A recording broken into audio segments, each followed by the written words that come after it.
Hello hello. कैसे हैं सब? तो आज हम लोग पढ़ेंगे living world and biological classification in one shot in your संकल्प सीरीज ऑफ एड्यू प्लेमेट।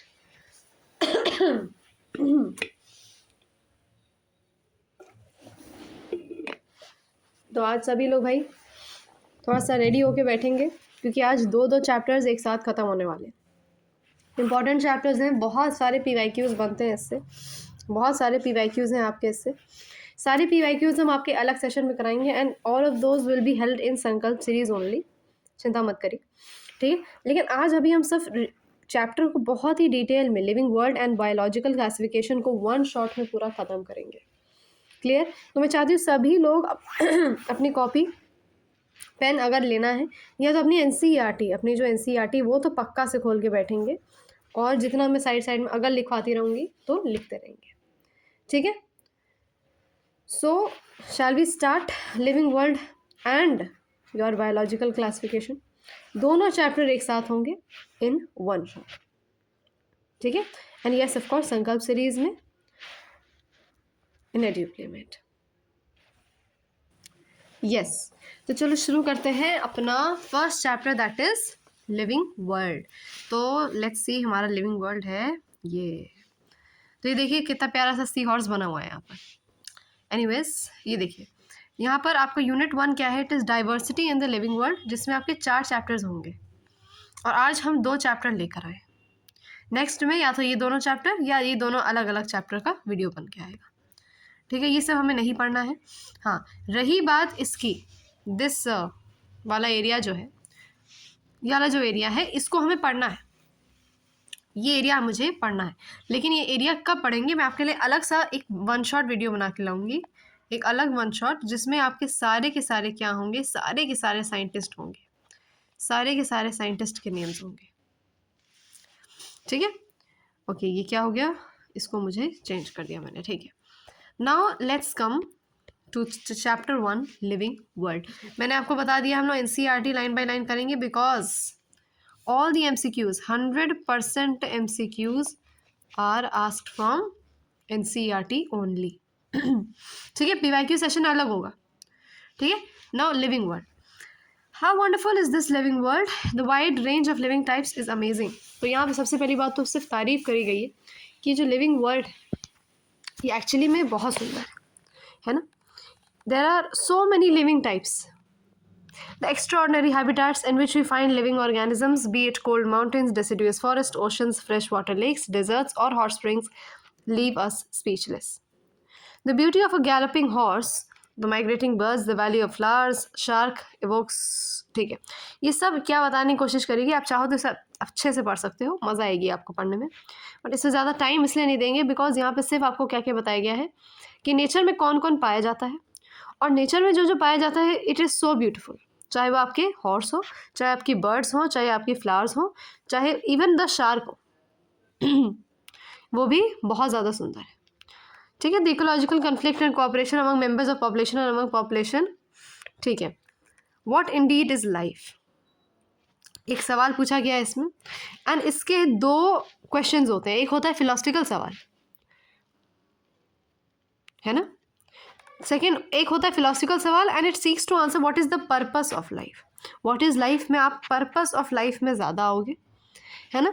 ये होता है एक फिलोसफिकल वाला जवाब। लेकिन एक होता है बायोलॉजिस्ट वाला सवाल, मतलब जैसे कि व्हाट इज़ लाइफ, तो आप बताओगे एज अ बायोलॉजी स्टूडेंट, एक टेक्निकल जवाब दोगे what is living and what and it is as opposed to the non-living. As scientists, we shall not attempt answering the second question. We shall reflect on what is living. ठीक है, what is living हमारा सवाल है, ना कि what is life, right. Life के बारे में जानना भी बहुत इंपॉर्टेंट है, बट राइट नाउ अभी हमें वही पढ़ना है अपना व्हाट इज़ लिविंग, ठीक है। Diversity in the living world. शुरू करें अपना पहला टॉपिक शुरू करें।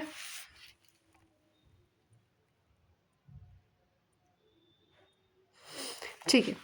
Now if you see around yourself, अगर आप अपने आसपास देखो, मान लो ये तुम, और आप तुमको मानना क्या है, तुम खड़े हो जाओ and if you see and if you just अपने आसपास का आप सामान देखो कि आसपास क्या क्या है।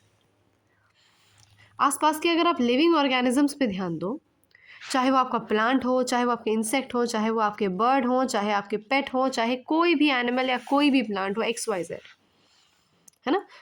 आपको ये पता चलेगा कि there is such a large variety of living organisms, मतलब कि दुनिया में लिविंग ऑर्गेनिजम्स की कमी नहीं है, इतना। और आपने ऐसे कई ऑर्गेनिजम्स नहीं देखे हैं जो आप अपने नेकेड आई से नहीं देख पाते, ठीक है। There are also several organisms that you can not see with your naked eye but they are all around you, चाहे वो बैक्टीरिया हो गए, चाहे वो फंजाई हो गए, कुछ भी हो गया, ये सब लिविंग है और आप उसे देख नहीं पाते, ठीक है। If you are to increase the area that you make observations in, the range and variety of organisms that you see would increase. Of course वाली बात है, अगर आप यहीं पे इतने एरिया में देख रहे हो और फिर आप इतने एरिया में देखने लगो तो कई एनिमल्स क्या हो जाएंगे, आपके नंबर ऑफ एनिमल्स बढ़ जाएंगे जो आपने देखे, ठीक है। So obviously if you visit a dense forest you will probably see a much greater number, है ना। ऑफ कोर्स अपने घर के सामने खड़े हो जाओ और एक डेंस फॉरेस्ट में चले जाओ या आप एक जू में चले जाओ तो आपको ज़्यादा वैरायटी ऑफ ऑर्गेनिजम्स देखने को मिलेंगे ना, है ना। So the number of species that are known and described are range between 1.7 to 1.8 million. और यहाँ से आपका मेन पॉइंट शुरू होता है, मतलब मार्क करने वाला पॉइंट, इतना पतला क्यों हुई है, ठीक है।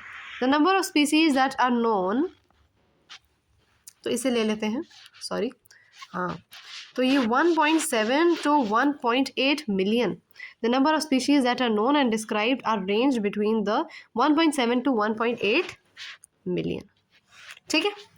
This refers to biodiversity or the number and types of organisms present on Earth. So यहाँ से आपका एक बहुत प्यारा क्वेश्चन बनता है, what is biodiversity, है ना। What is biodiversity? देखो biodiversity क्या है, the number of species that are known and that are described within the range of 1.7 to 1.8 million.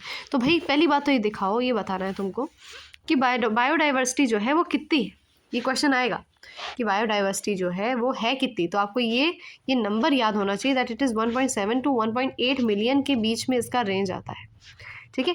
These are the number of species that are known and described. हमें actually पता ही नहीं अभी कितने सारे कितने सारे ऑर्गेनिजम्स हैं दुनिया में, we do not know till yet.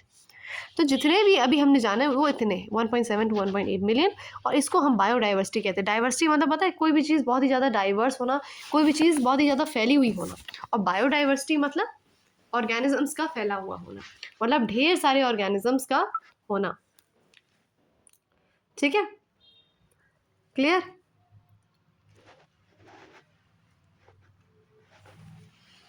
This refers to biodiversity और the number and types of organisms present on Earth.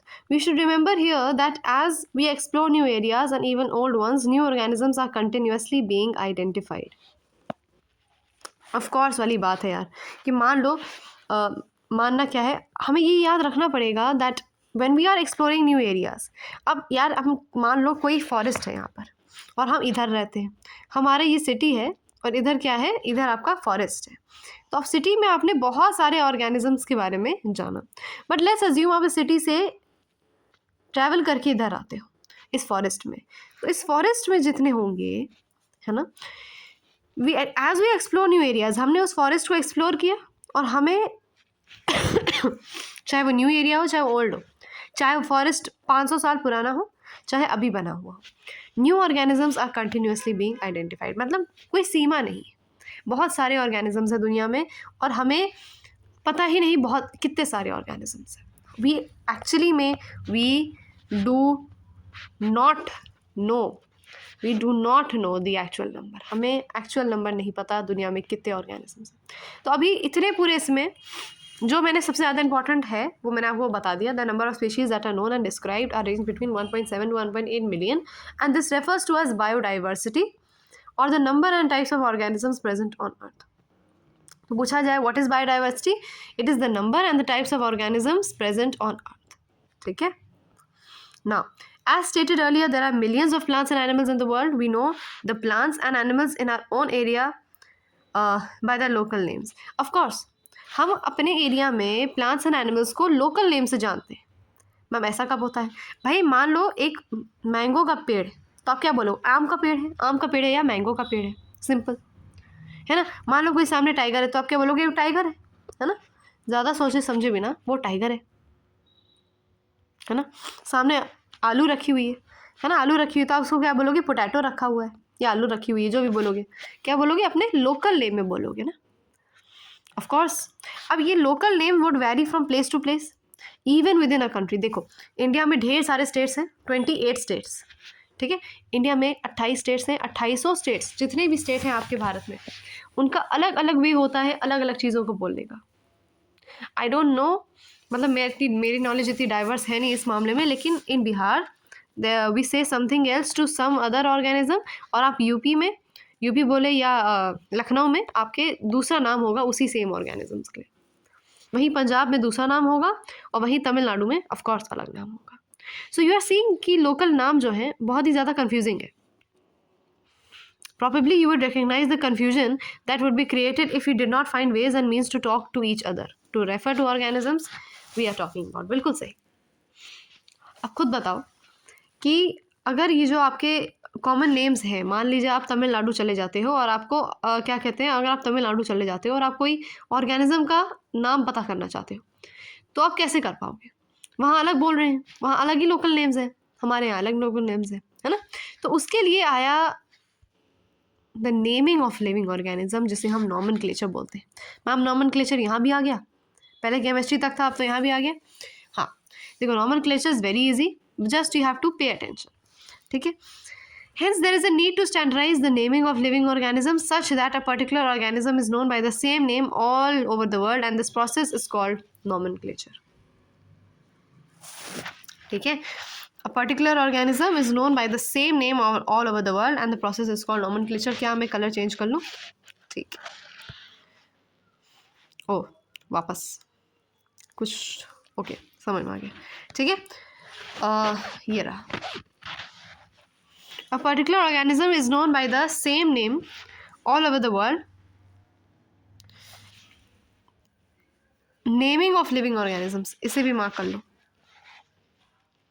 Naming of living organisms such that a particular organism is known by the same name चाहिए मुझे, same name all over the world, and this process is called as nomenclature. क्या process है, nomenclature नाम का process. एक second, yes nomenclature हो गया आपका process. It is to standardize the naming of living organisms such that a particular organism is known by the same name all over the world, and this process is nomenclature.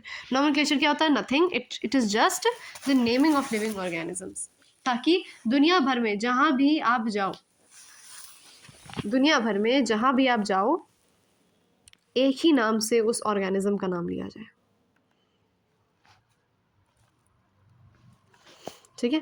Obviously nomenclature or naming is only possible when the organism is described correctly and we know to what organism the name is attached to, and this is identification. ये हो क्या रहा है, एक second, इसको थोड़ा tight कर लिया मैंने, यस ना। नेमिंग ऑफ लिविंग ऑर्गेनिज्म, ठीक है। अब यार तुम नेम किसको करोगे, मेरा ये सवाल है कि सामने एक ऐसी चीज मान लो, ये देखो ये एक कुछ रखा हुआ है सामने तुम्हारे, एक इमेज बनी हुई है, तो तुम इसका नाम क्या बोलोगे। आई नो आधे ज़्यादा बच्चे बोलेंगे दिस इज़ एन एप्पल, और बिल्कुल सही भी बोलेंगे। ऐसा क्यों बोले सर कि एप्पल है, बिकॉज उन्होंने आइडेंटिफाई कर लिया, क्या कर लिया उन्होंने, दे आइडेंटिफाइड कि हाँ भाई ये तो एप्पल है, क्या है ये एप्पल, ठीक है। So hence there is a need to standardize the naming of living organism such that a particular organism is known by the same name, ठीक है। Nomenclature naming is only possible when the organism is described correctly, and it is called identification.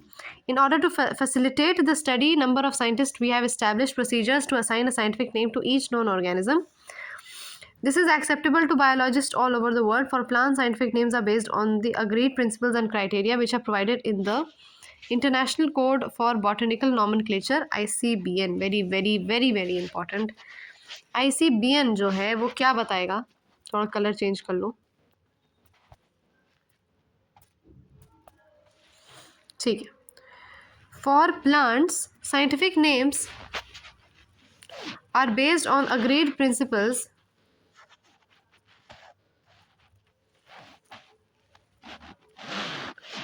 ICBN, International Code for Botanical Nomenclature. ICBN, International Code for Botanical Nomenclature. ठीक है.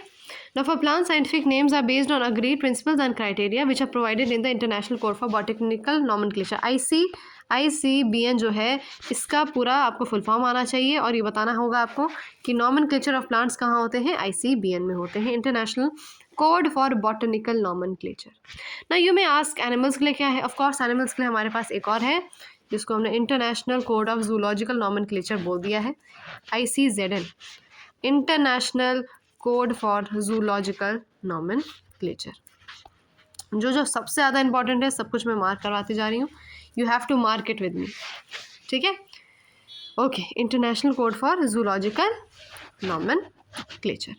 Now the scientific names ensure that each organism has only one name. बिल्कुल ठीक है. अगर ये mango है तो ये मैंगो ही कहलाना चाहिए दुनिया भर में. क्या इसका नाम मैंगो है? नहीं है. हम पढ़ेंगे इसका असली नाम है क्या. ठीक है, एक second.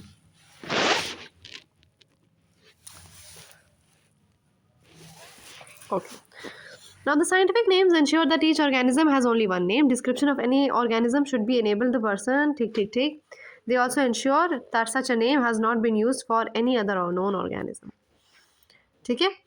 Now, biologists follow universally accepted principles to provide scientific names to known organisms. Each name has two components. बिल्कुल यहाँ पे आ गया आपका सबसे ज़्यादा important part.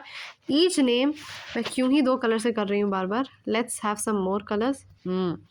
Each name has two components. एक है जेनेरिक नेम और एक है आपका स्पेसिफिक एपिथेट. 2 कंपोनेंट होते हैं हर नाम के. एंड दिस सिस्टम इसको ऐसे रखो. This system of providing a name with 2 components is called binomial nomenclature. Very very important. चलो अब थोड़ा सा मैं बताती हूँ आपको. जो मैंगो है, दुनिया भर में हम मैंगो को बोलेंगे मैंगीफेरा. सही स्पेलिंग है इंडिका. ठीक है, क्या बोलेंगे? मैंगीफेरा इंडिका बोलेंगे दुनिया भर में. इस पूरे के पूरे अपने किसको? मैंगो को.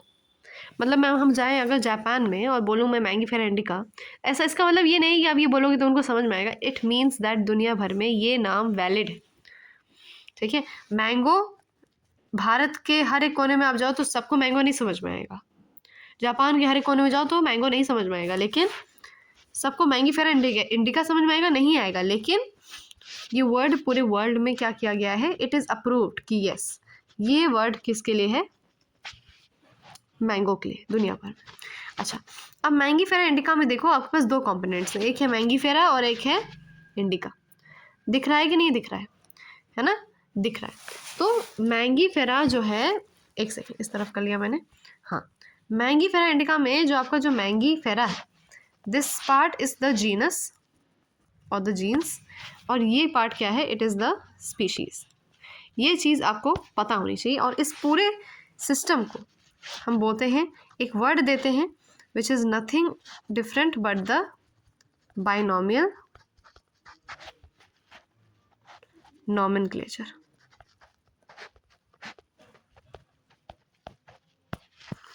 ठीक है, binomial nomenclature. Each name has 2 components, the generic name and the specific epithet. The system providing name with 2 components is binomial nomenclature. This naming suggested was given by Carolus Linnaeus. Very very important. किसने दिया था ये? Carolus Linnaeus ने दिया था.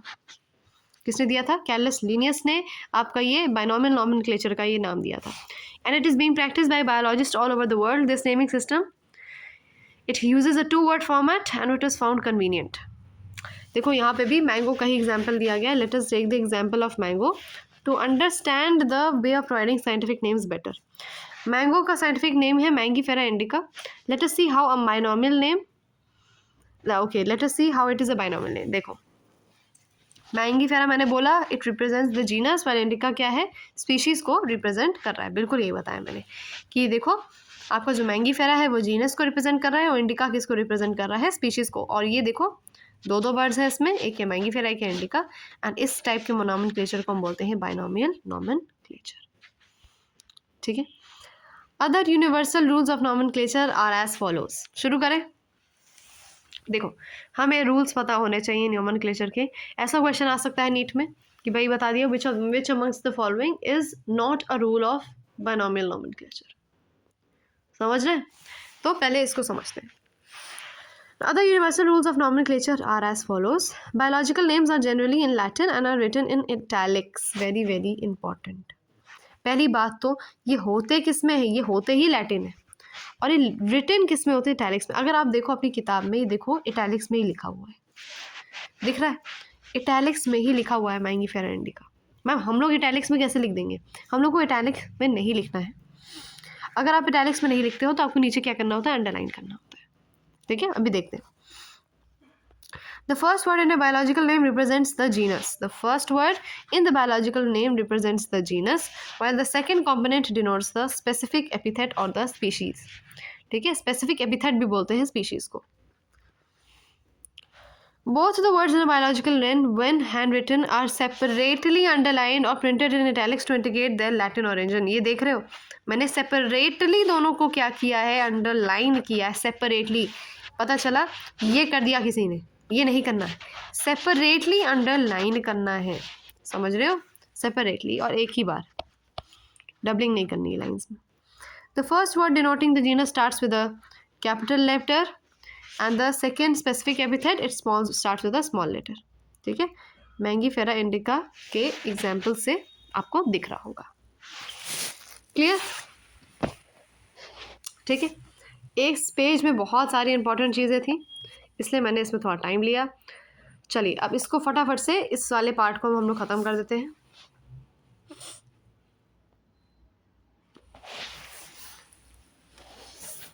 देखो बेटा, हो सकता है कि living world and biological classification अलग अलग वीडियोस में बने, लेकिन ये होगा क्या? एक ही उस पार्ट में होगा। ठीक है, ऐसा हो सकता है कि दोनों अलग अलग वीडियो में हो, लेकिन ऐसा ट्राई करेंगे दोनों साथ ही में हो जाए। ठीक है। Now, name of the author appears after the specific epithet that is at the end of the biological name and it is written in abbreviated form, जैसे मैंगनीफेरा इंडिका लिन। कैरलस लिनियस के लिए था ये। लिनियस के लिए आपने क्या किया? Mangifera indica Linn. Since it is nearly impossible to study all the living organisms, it is necessary to devise some means to make this possible. ठीक है, और हमने एक बहुत ही प्यारी सी चीज़ खोजी which was classification। हमें क्लासिफिकेशन ही चाहिए था, हमेशा से चाहिए था। तो देखो क्लासिफिकेशन में क्या होना है?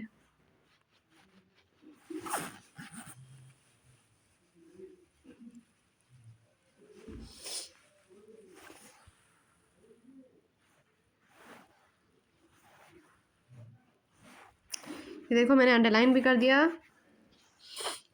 लो, since it is nearly impossible to study all the living organisms, of course impossible यार, दुनिया भर के सारे आप लिविंग ऑर्गेनिजम्स को कैसे ही पढ़ पाओगे, है ना?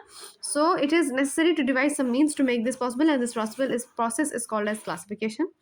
क्लासिफिकेशन क्या है? It is the process by which anything is grouped into convenient categories based on some easily observable characters। और इसको आप तुरंत के तुरंत क्या करोगे? अंडरलाइन। ये क्लासिफिकेशन की डेफिनेशन। ठीक है, कर क्या रहे? एक ऐसा प्रोसेस बाय विच हम किसी एनीथिंग, हम किसी भी चीज़ को ग्रुप कर रहे हैं कन्वीनियंट कैटेगरीज में। किसमें? कैटेगरीज में, on the basis of some easily observable characters. ठीक है, for example we easily recognize group such as plants और एनिमल्स। एक second,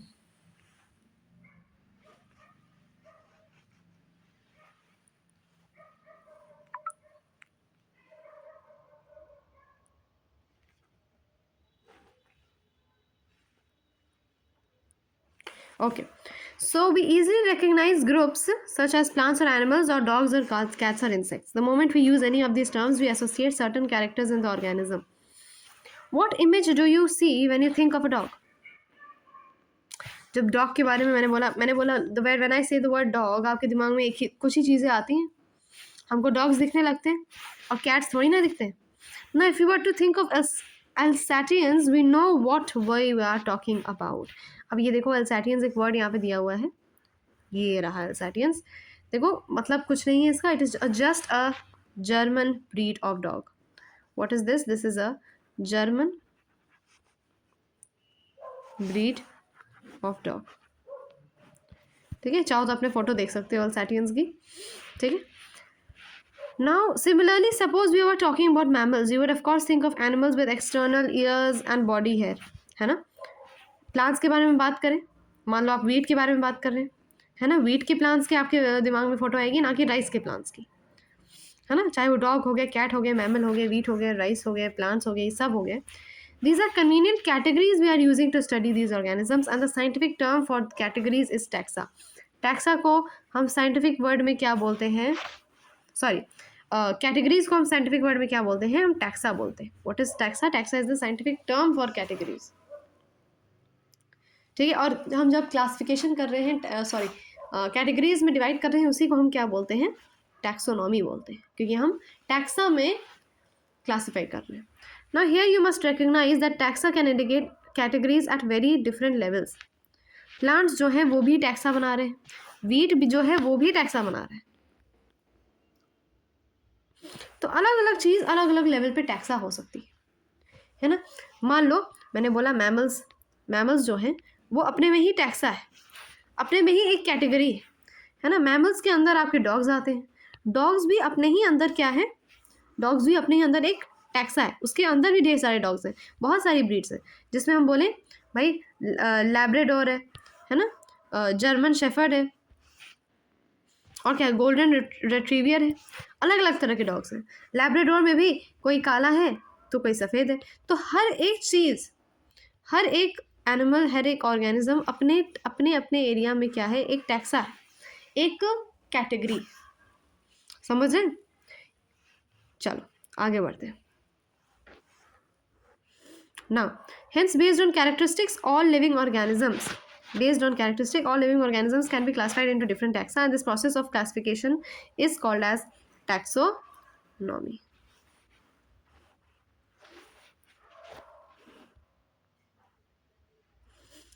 External and internal structure along with the structure of cell, development process and ecological information of organisms are essential and form the basis of modern taxonomic studies.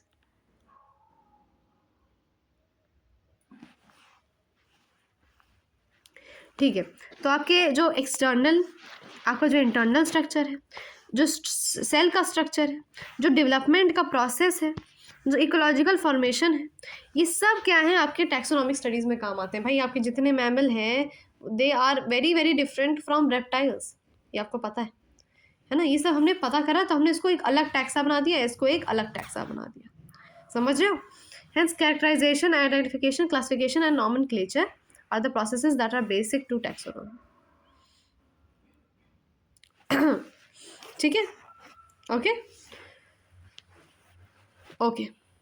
तो taxonomy क्या है? सब कुछ नहीं है ना। ह्यूमंस किस में ऑलरेडी इंटरेस्टेड रहे हैं? जिसमें नए नए वेरियस काइंड्स ऑफ ऑर्गेनिजम्स के बारे में उनको वो क्या एक्सप्लोर करने को मिला है। Human beings were since long not only interested in knowing more about different kinds of organisms and their diversities, but also the relationships among them. And this branch of study was referred to as systematics. What is systematics? ये मैं आपको लिखवाना चाहती हूँ, ना कि सिर्फ बुलवाना चाहती हूँ, है ना। systematics के बारे में मैं आपको एक लाइन लिखवाना चाहती हूँ। कहाँ लिखाऊँ? यही भी लिखवा देती हूँ, जहाँ जहाँ मैं लिख रही हूँ आप भी वही लिखो।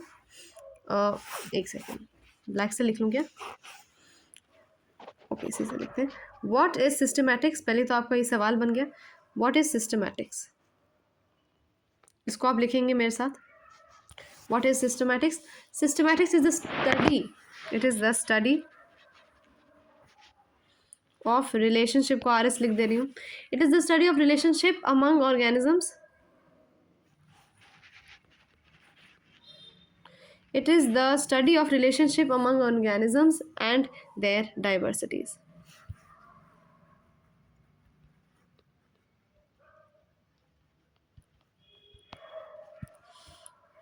ठीक है, what is systematics? Systematics is the study of the relationship among organisms and their diversities. ठीक है, organism नहीं है, ये organisms है। ठीक है, what is systematics? थोड़ी ख़राब राइटिंग हो गई है, लेकिन आप पता है आपको, जो सुन रहे होंगे उनको तो बहुत ही अच्छे समझ में आ गया होगा। क्या है systematics? Systematics is the study of relationship. Relationship word आना चाहिए आपके सिस्टमैटिक्स के डेफिनेशन में। What is systematics? Systematics is the study of relationship among organisms and their diversities. ठीक। The word systematics is derived from the Latin word systema, which means systematic arrangement of organisms. ठीक है। Now, Linnaeus used Systema Naturae as the title of his publication. So उसने अपने publication, देखो बहुत ही important है ये, Systema Naturae as the, थोड़ा सा और dark, Systema Naturae as the title of his publication.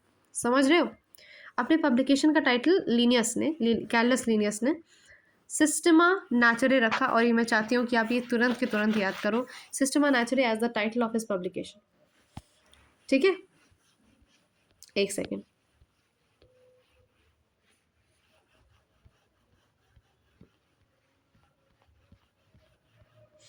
ठीक है। The scope of systematics was later enlarge to include identification, nomenclature and classification.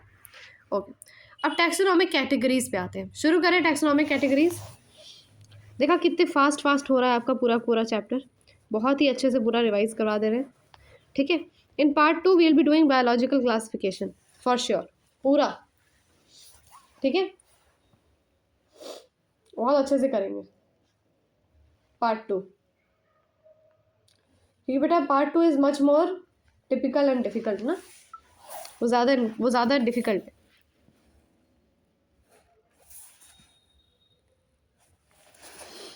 अच्छा, अब आते हैं टैक्सोनॉमिक कैटेगरीज पे। ये रहा। Classification is not a single step process but it involves a hierarchy of steps in which each step represents a rank और category। ये मैंने पहले ही बताया कि हर एक step एक rank है, एक category है, या biologically बोले तो हर एक step एक taxa है। क्या है? एक taxa। Since the category is part of overall taxonomic arrangement, it is called taxonomic category and all categories together constitute the taxonomic hierarchy। इसमें कुछ याद करने वाली बात ही नहीं है, कुछ भी याद करने वाली बात नहीं है। देखो, since the category is a part of overall taxonomic arrangement, it is called the taxonomic category and all the categories together constitute the taxonomic hierarchy. Each category referred to as unit of classification in fact represents a rank and it is commonly called as taxon। ठीक है, मैंने बोला था हर एक category या हर एक rank को हम क्या बोलते हैं? टैक्सा बोलते हैं, जिसको हम सिंगुलर में टैक्सॉन बोल सकते हैं। ठीक है, सिंगुलर क्या है? इट इज सिंगुलर में टैक्सॉन है। ठीक है, taxonomic categories and hierarchy can be illustrated bye an example. चलो इस एग्जांपल को अच्छे से पढ़ते हैं एक बार। ठीक है, अच्छे से एक बार इस एग्जांपल को पढ़ते हैं। Insects represent a group of organisms sharing a common feature like 3 pairs of joint legs. It means insects are recognizable concrete objects which can be classified and thus are given a rank or category. Insect जो है, insect is a taxa, जिसके अंदर दुनिया भर के insect आते हैं, है ना? Remember that groups represent category. Category further denotes rank, and each rank or taxon in fact represents a unit of classification. ठीक है? Taxonomical studies of all organisms have led to the development of common categories such as kingdom, phylum और division। ठीक है, सो taxonomical studies क्या, उन्होंने और भी of course यार बहुत बड़े बड़े कैटेगरीज बनने लगे ना। जैसे मैंने बोला कि भाई मैमल्स हैं, है ना, मैमल्स हैं, फिर उस मैमल्स के अंदर आपके डॉग्स आते हैं, डॉग्स के अंदर आपके अलग अलग ब्रीड्स आती हैं, ब्रीड के अंदर भी उसके अलग अलग टाइप्स आती हैं। मैंने आपको बहुत अच्छा एग्जाम्पल दिया था ना, तो उसके हिसाब से ढेर सारे कैटेगरीज बन के आपको दिख रहा है वो, है ना, अलग अलग तरह की कैटेगरीज बन गए। तो उसी पे चर्चा हुई, किंगडम फाइलम वाइलम बनने लगे, जो है ये सब। अभी देखते हैं क्या क्या है, class, order, family, genus, species, ये सब बनने लगे। ठीक है, एक सेकेंड, यस,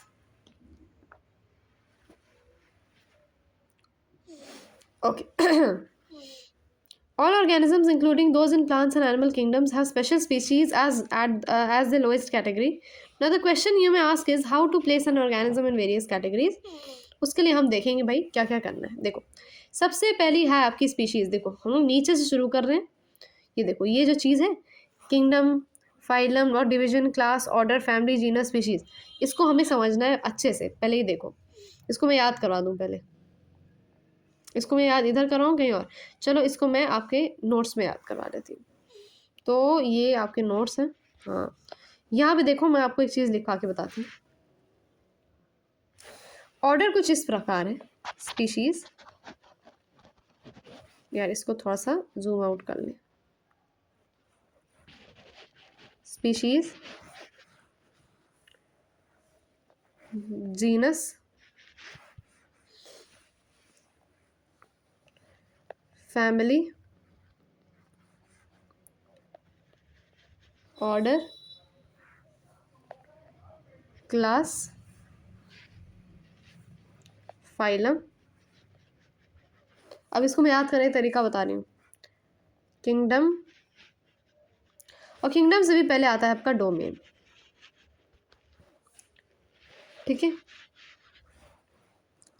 एक न्यूमोनिक दे रही हूँ इसको याद करने का, ये रहा डोमेन। स्पीशीज देखो, अब देखो स्पीशीज को हम लिखेंगे। अब मैं जो लिख रही हूँ उसको पढ़ने में भी मजा आएगी, देखना। सिली, स्पीशीज को हम लिखेंगे ग्रीन। मैम ऐसे तो आप और कंफ्यूज कर रहे हो, नहीं अभी देखना ना, सारे पहले एरोज बना लूँ मैं, है ना। बहुत ही अच्छा निमोनिक है, मज़ा आएगी आपको पढ़ने में।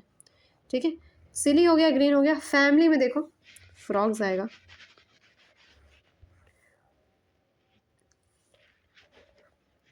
अभी मैं लिख देती हूँ फिर आपको बताती हूँ।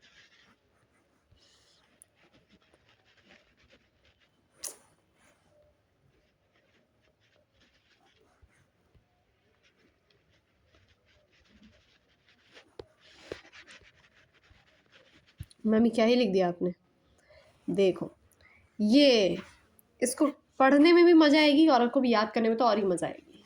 ठीक है, देखो क्या है, पहले तो अभी जान लो स्पीशीज हो, एक वर्ड जान लो, है ना। Species, genus, family, species, genus, family, order, class, phylum, kingdom, domain. ठीक है। एक सेकंड पानी पी ले।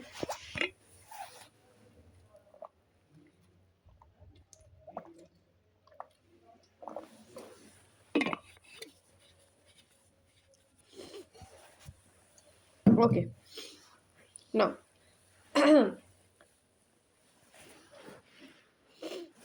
स्पीशीज के लिए देखो, अभी देखो सारे वर्ड्स याद कर लिए आपने। Species, genus, family, order, class, words, phylum, kingdom, domain. अब इसका ऑर्डर याद करने के लिए ये देखो,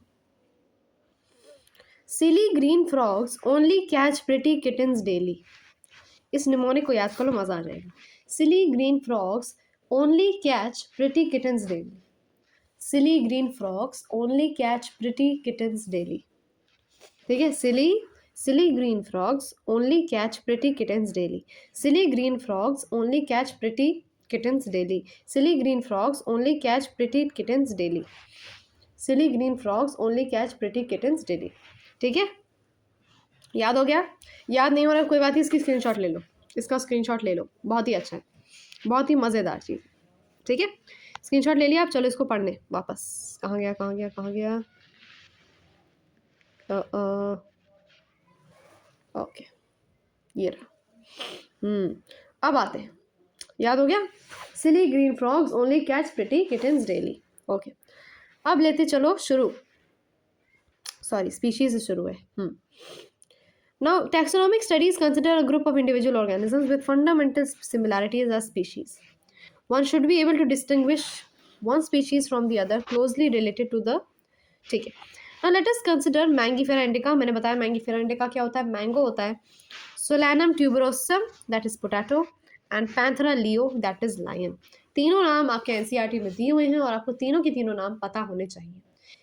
मैंगीफेरा इंडिका मैंगो के लिए है, सोलानम ट्यूबरोसम पोटैटो के लिए है, और Panthera leo is for your lion.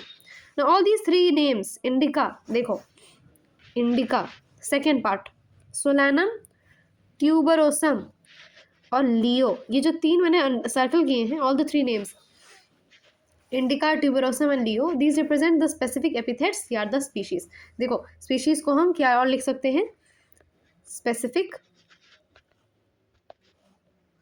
Epithet भी बोल सकते हैं।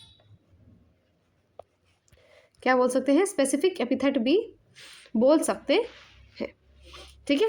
चाहे और जो आपके पहले वर्ड्स हैं मैंगीफेरा, सोलानम और पैंथेरा, ये सब क्या है, जेनेरा है या जीनी, सॉरी जीन्स है मैं जीनी बोल रही हूँ, ठीक है। जेनेरा है या जीन्स है, ठीक है। ईच जीनस में हैव वन और मोर अदर स्पेसिफिक एपिथेट्स, ठीक है। जैसे मैं इसका एग्जाम्पल बहुत अच्छा दिया गया है ना। For example Panthera has another specific as Panthera tigris. हम एक पैंथेरा लियो होता है, Panthera leo is for your lion, और एक है पैंथेरा टाइग्रिस, एक पैंथेरा ये क्या है, हाँ पैंथेरा टाइग्रिस इस ऑफ कोर्स आप समझ गए होंगे किसके लिए है, टाइगर के लिए, ठीक है। तो एक ही जीनस में ढेर सारी स्पीशीज आ सकते हैं, okay. Human beings belong to the species sapiens which is grouped in the genus Homo, ठीक है, होमो सेपियंस। अब जीनस क्या है,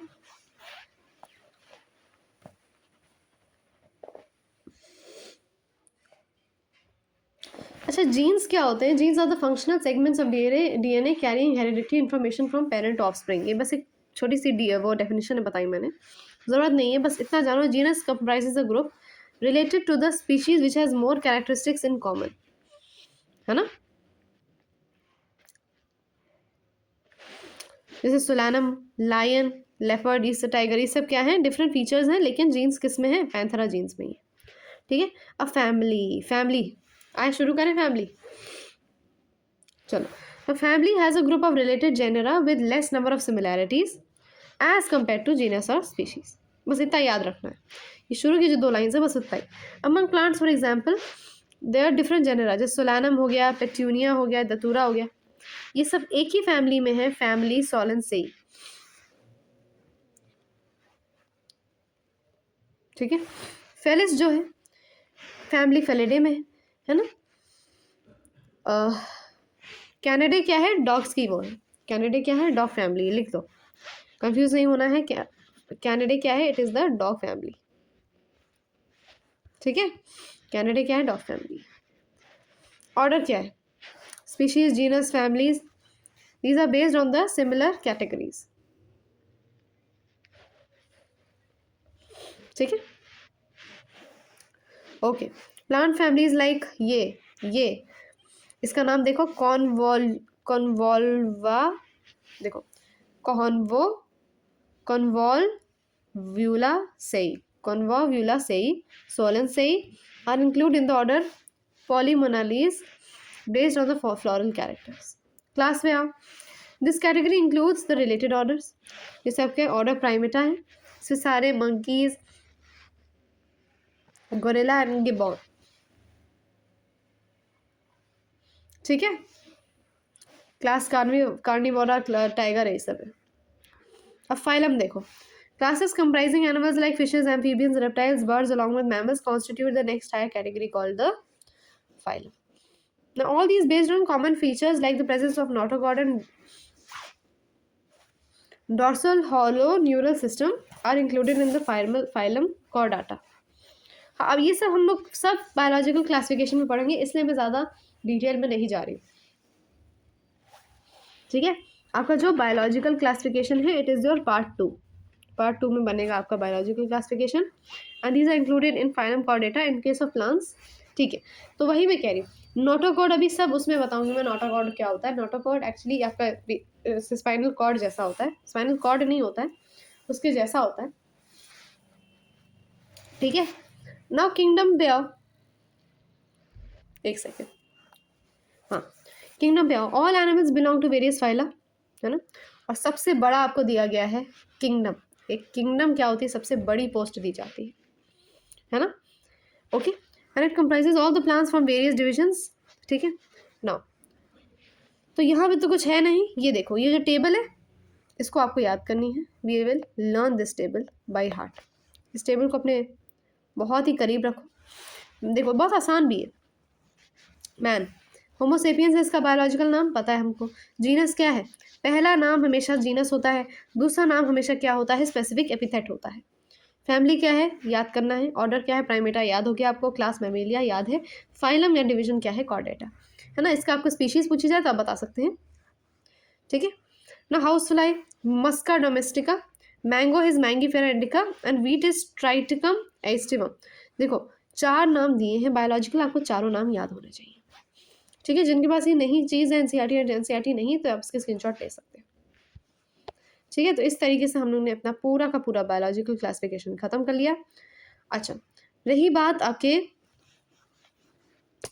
बायोलॉजी सॉरी लिविंग वर्ल्ड हमने ख़त्म कर लिया है वन शॉट में। अब जो रही बायोलॉजिकल क्लासिफिकेशन की बात, तो वो होगा आपका पार्ट 2 में। बहुत ही अच्छा एक्सप्लेनेशन होगा, बहुत ही डिटेल एक्सप्लेनेशन होगा, ठीक है। तो जितना मैंने लिखवाया आप चाहें तो इसको क्या कर सकते हैं, देख सकते हैं जो जो चीज़ें मैंने लिखवाई, ठीक है। और जहाँ जहाँ अंडरलाइन किया, अगर आपने अंडरलाइन किया तो वही बस आएगा, उससे ज़्यादा कुछ इंपॉर्टेंट है ही नहीं इस चैप्टर से, ठीक है। छोटा चैप्टर है इसलिए ज़्यादा कुछ इंपॉर्टेंट है ही नहीं, ठीक है। ओके चल, so please be ready for part 2। Part 2 आने वाला है, it will be launched very soon. तो बस उसी का इंतज़ार करिए। Thank you everyone.